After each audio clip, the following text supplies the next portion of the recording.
ঘূর্ণিঝড় শক্তি আগামী 24 থেকে 26শে মের মধ্যে উপকূলীয় অঞ্চলে আঘাত হানতে পারে বলে জানিয়েছে আবহাওয়া অফিস। সম্ভাব্য আঘাতের এলাকা বিস্তৃত ভারতের উড়িষ্যা উপকূল থেকে শুরু করে বাংলাদেশের চট্টগ্রাম পর্যন্ত।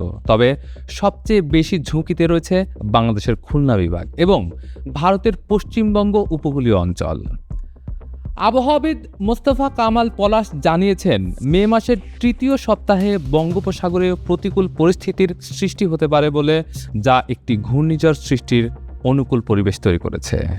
11 মে তারিখে নিজের সামাজিক মাধ্যমে দেওয়া এক বার্তায় তিনি জানান, এখনও ঘূর্ণিঝড়টি সৃষ্টি হয়নি, তবে সাগরে যে পরিবেশ দেখা যাচ্ছে তাতে এটি তৈরি হওয়া এখন সময়ের অপেক্ষা মাত্র।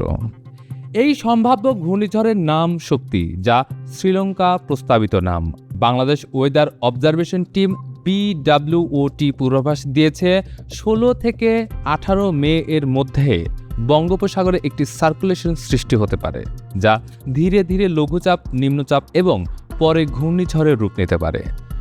যদি এই ঘূর্ণিঝড় বাংলাদেশের দিকে অগ্রসর হয়, তাহলে উপকূলীয় এলাকাগুলোতে প্রচণ্ড ঝড়ো হাওয়া, ভারী বৃষ্টি ও সম্ভাব্য জলোচ্ছ্বাস দেখা দিতে পারে।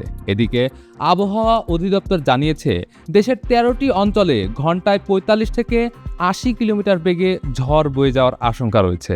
এজন্য সংশ্লিষ্ট নদীবন্দরগুলোকে 2 নম্বর সতর্ক সংকেত দেখাতে বলা হয়েছে।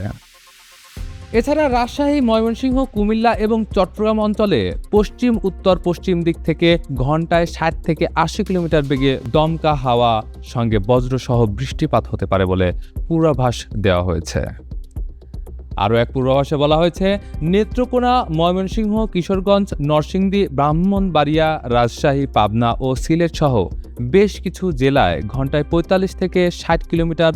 অন্যদিকে 13 মে সোমবার দেশের অধিকাংশ অঞ্চলে হালকা থেকে মাঝারি মাত্রার বৃষ্টিপাত হতে পারে বলে জানানো হয়েছে, যার ফলে তাপমাত্রা 3 ডিগ্রি সেলসিয়াস পর্যন্ত কমে যেতে পারে।